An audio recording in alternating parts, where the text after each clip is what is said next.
Oi pessoal, tudo bem? Aqui é o Flávio André Silva num vídeo inusitado sobre o Dia dos Pais. Hoje então eu decidi contar, depois de muito tempo, algumas histórias sobre o meu pai.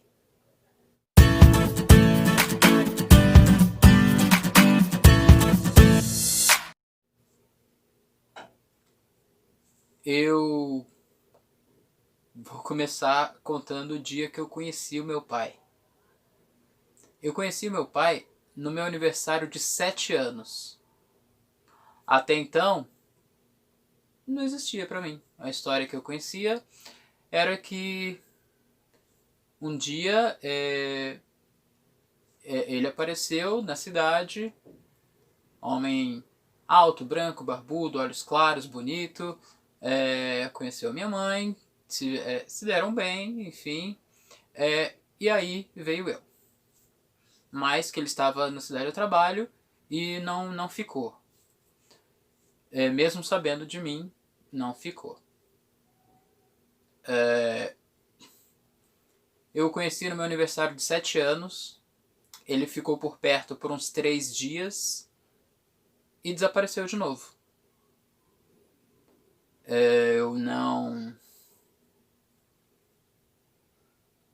Eu me senti muito estranho com a presença dele. Assim, porque eu não sabia... eu nunca tive, né, um pai. Eu não sabia o que era ter um pai, eu não sabia o que esperar, não sabia o que eu podia ou devia fazer. Foi uma situação muito estranha, mas passou. Quando eu comecei a me habituar com a ideia, ele foi embora. Algum tempo depois, anos até, ele voltou, ficou por perto mais alguns dias e foi embora. E continuou fazendo essas aparições esporádicas e breves. Até que, com o passar do tempo, essas aparições foram se tornando cada vez mais inconvenientes. De repente, aquele moço alto, bonito, barbado, se mostrou o cara alto e relaxado e beberrão e bêbado. E um dia eu estava em casa no quintal com minha mãe e eis que eu vejo um cara chegando, cambaleando no quintal, e eu vi o homem chegando de 4, bêbado. Bêbado. E ele foi rastejando e deitou no quintal e dormiu. Quando eu tinha por volta de 14 anos, em uma dessas aparições, eu pedi para que ele não voltasse mais. Assim, eu tinha passado muito tempo sem ele, eu aprendi a não sentir falta, depois de vários anos, as crianças perguntando: cadê o seu pai? Por que você dá o cartão de Dia dos Pais para sua mãe? Por que você é assim? Seu pai também é assim? Enfim, depois de aprender a responder todas as perguntas com relação àquela ausência, depois de entender que a presença dele não era melhor do que a ausência, depois de entender que não havia o que agregar, pois éramos estranhos um ao outro, eu pedi que ele não voltasse mais. E daí pra frente, eu até o vi, mas ele já não se aproximou como antes, um cumprimento distante, e acabou. Simples assim. A minha mãe cuidou de mim e de meus 2 irmãos, desde sempre sozinha. E eu vi por diversas vezes, eu vi diversos episódios em que ela pagou socialmente por ser uma mãe solteira.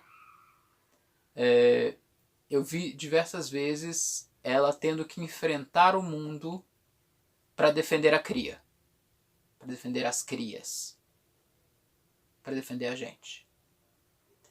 E eu aprendi tudo com a minha mãe. Tudo, tudo, tudo. Assim, a fazer muito com pouco, a ser do bem, a não esperar a ajuda mágica de terceiros, a não esperar a piedade alheia, assim, a fazer por onde merecer as coisas, a não realmente esperar que as coisas caiam do céu, mas de construir aquilo que a gente quer com base no nosso esforço. Minha mãe é o meu alicerce.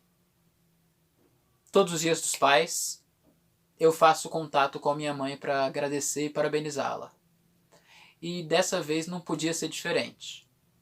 É o meu maior exemplo no tocante à criação de filhos. Eu repito para os meus filhos as coisas que ela me ensinou, as coisas, e mais ainda as coisas que eu aprendi com ela, sem que ela soubesse que estava me ensinando.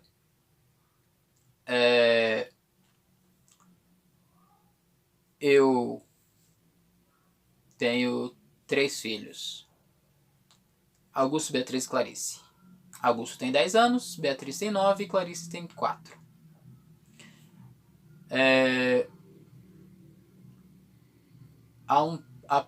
Assim que nasceu a minha filha Clarice, eu tive que, como ela nasceu no sábado, não registramos ela, não houve o registro dela no hospital. Então eu tive que ir até o cartório para poder fazer o registro. Na ocasião, minha mãe estava aqui, em São Paulo, e ela foi comigo até o cartório. E eis que nesse dia, andando na rua, nesse papo de fazer o registro dos filhos e tal, eis que ela me conta, super despropositadamente, que o meu pai quis me registrar, mas ela não deixou. Assim, de repente, do nada, a história mudou. Eu sempre soube que era alguém que veio, que fez e desapareceu e não queria. E por alguma fase da minha vida eu até cheguei a detestar essa pessoa por isso. Uma fase curta, mas aconteceu. Aí eu a ponto de eu ficar resignado e viver com isso. E aí,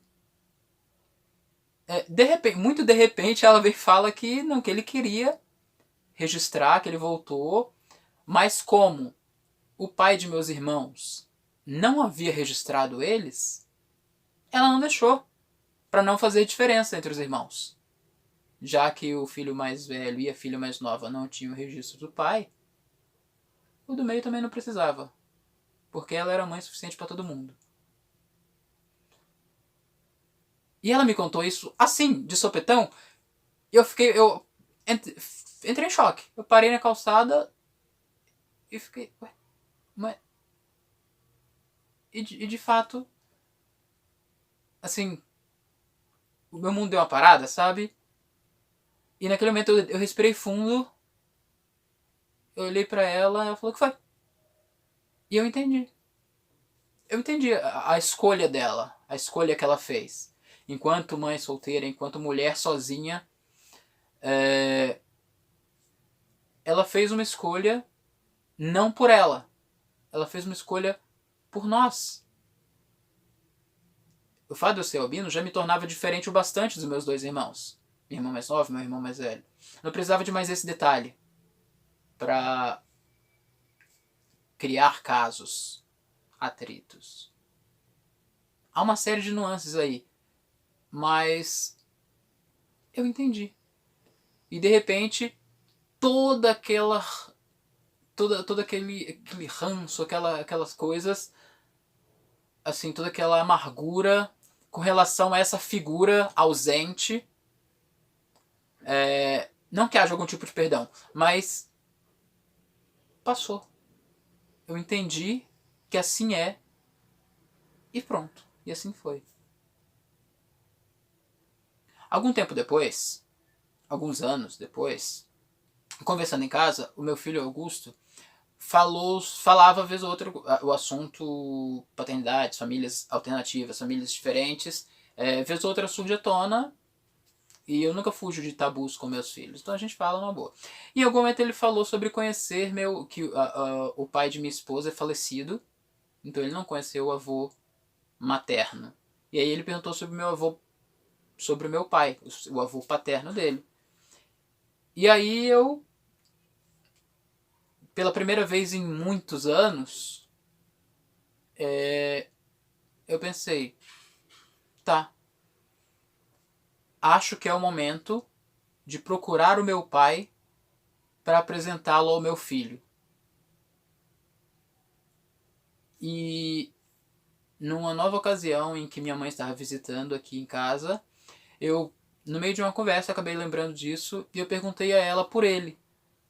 E ela me disse que sabia por alto das coisas, mas que até onde ela sabia, meu pai tinha morrido há uns 2 anos. E aí, novamente, eu tive aqueles 3 segundos de silêncio, assim, em que você fica parado e o mundo inteiro gira e há uma... A realidade precisa se reconfigurar, sabe? Na cabeça, no coração, na mente, nos pensamentos. E aí, então, eu vejo que eu passei a vida toda sendo o melhor de mim, assim, passando por tudo que passei, até pra, nem digo pra suprir essa falta, mas pra mostrar pra todo mundo, isso já aconteceu ativamente, pra mostrar pra todo mundo de que essa presença masculina, que esse pai não fazia falta porque eu tinha a minha mãe. E assim era de fato. Mas assim, eu passei a vida com a presença contínua dessa ausência. E quando eu decidi, em nome do meu filho, depois de adulto, já procurar o meu pai, eu descubro que ele morreu. Que isso não ia ser possível. O que me leva à última história. No final de 2019, saiu um filme da Disney Pixar, Dois Irmãos. Não vou dar spoiler do filme, tudo que eu vou contar aqui já tá no trailer, tava na propaganda, na divulgação, enfim. É a história de dois irmãos elfos cujo pai é falecido, são criados pela mãe. O irmão mais velho conheceu o pai quando era pequeno, o irmão mais novo não, porque era bebê. E o pai deles é falecido, e eles, no aniversário dele de 16 anos, do irmão mais novo, eles recebem um cajado mágico e um feitiço. Esse feitiço seria para que eles pudessem trazer o pai de volta por 24 horas, para eles terem esse momento. E na realização desse feitiço, desse encanto, algo dá errado e eles só conseguem trazer metade desse pai. Ele começou a se materializar de baixo para cima, começando pelos pés e foi subindo, e a magia foi encerrada quando chegou na cintura. Então eles passaram a vida sentindo essa ausência, e quando tiveram a oportunidade, ele chegou ali só até a metade. E era metade de baixo, ou seja, eles nem podiam olhar seu rosto, assim, ele não podia falar com eles, não podia ouvir sua voz, não podia dar um abraço. E aí, mas ele estava ali, as pernas estavam vivas, estão vivas. E eles tinham, então, começa uma jornada para eles conseguirem um item mágico que vai poder completar a magia. Então eles têm 24 horas para correr e conseguir inteirar esse pai. E o filme é lindo. Eu fui no cinema com o Augusto e a Beatriz. E é um fato sabido que eu sou um emotivo. Eu choro no cinema e as crianças até esperam por isso. E o filme, o final do filme é incrível. Assim, até porque tem RPG também, rolou muito de identificação com a minha história, comigo mesmo. E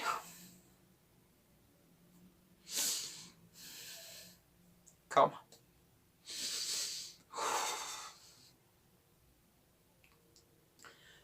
Vez ou outra as crianças estavam sentadas cada uma do meu lado E ficam, vendo o filme, eles ficam olhando pra mim pra saber se agora eu tô chorando. Se essa cena foi forte bastante pra me fazer chorar.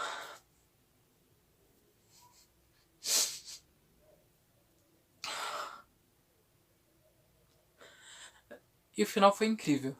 E eu chorei. Chorei um monte. Um monte. E aí a gente ficou na sala de cinema pra ver os créditos. Na vibe pós-Marvel, né? Pra ver se tem cenas pós-créditos. E aí, o meu filho Augusto, ele teve um insight. Ele falou pra minha filha, Bia, falou, Bia, eu sei porque o pai chorou. Ele chorou porque ele não tem pai. Porque ele também estava longe do pai dele. E quando ele falou isso, eu chorei um monte. Um monte. Ele me abraçou. E eu achei que ali tinha sido o momento mais tenro, mais fraterno, mais bonito que eu tinha passado na vida enquanto pai. Sabe? Esse contato do meu filho ter essa empatia comigo, me perceber, entender o meu sentimento e chorar junto comigo. Mas eu estava enganado. Porque depois do cinema é comum a gente comer antes de ir embora. Eu levei eles pra comer e no McDonald's tava sendo oferecido os brinquedos do filme. E eu comprei um brinquedo pra cada. E o Augusto,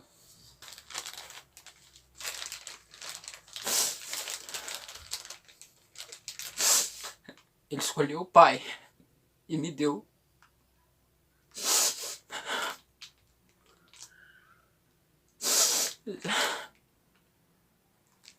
Tá ainda na embalagem. É o meu tesouro.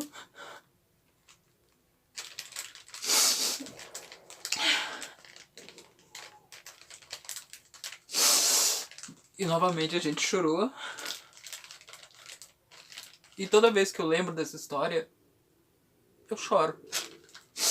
Enquanto no banho eu tava pensando em gravar esse vídeo, quando eu lembrei desse momento, eu chorei. E quando eu liguei o celular para poder fazer a gravação, eu disse pra mim mesmo, vai lá, vão fazer isso e dessa vez não vão chorar. Mas é uma tolice se segurar. Eu passei a vida toda sendo forte por causa da ausência. E agora toda e qualquer oportunidade em que eu puder me fazer presente para meus filhos, toda e qualquer oportunidade que eu puder mostrar para eles através do que eu aprendi com a minha mãe, através do exemplo que eu posso ser, eu vou fazê-lo. E uma das lições mais importantes que eu posso pensar,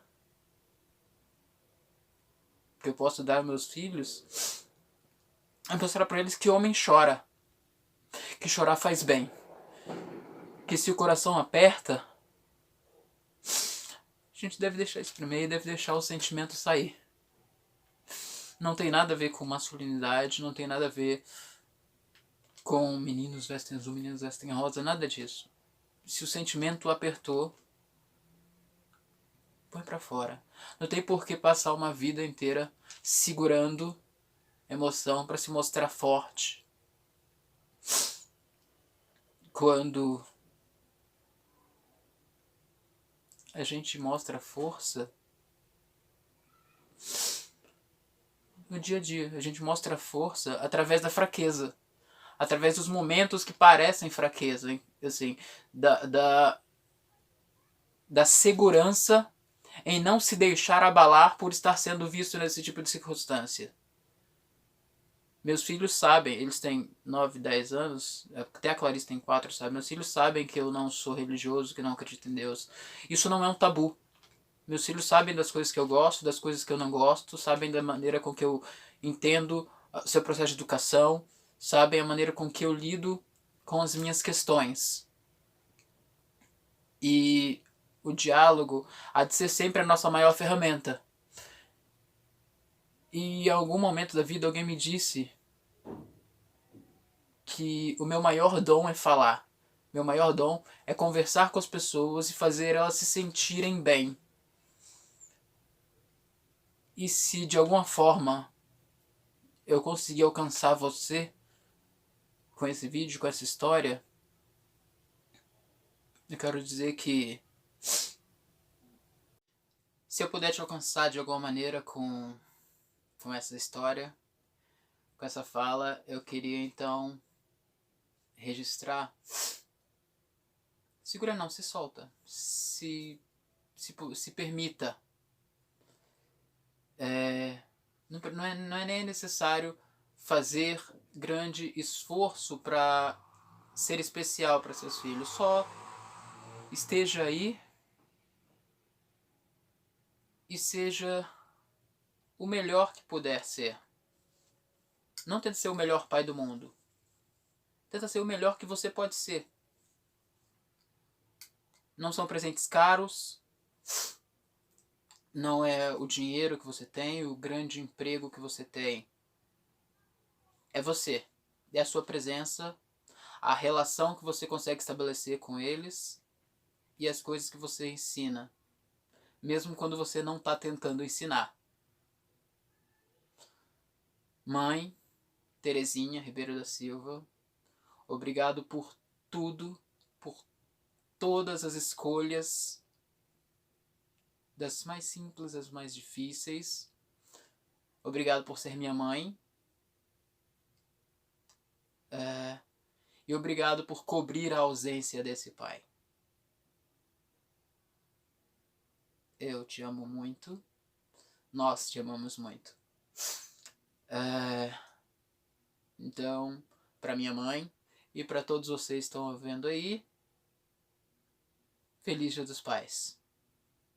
Se você gostou desse vídeo, deixa o seu like, compartilha com seus amigos, deixa um comentário por te ouvindo, me ajuda, vai. Obrigado de coração por ter assistido até aqui. Obrigado. Até mais.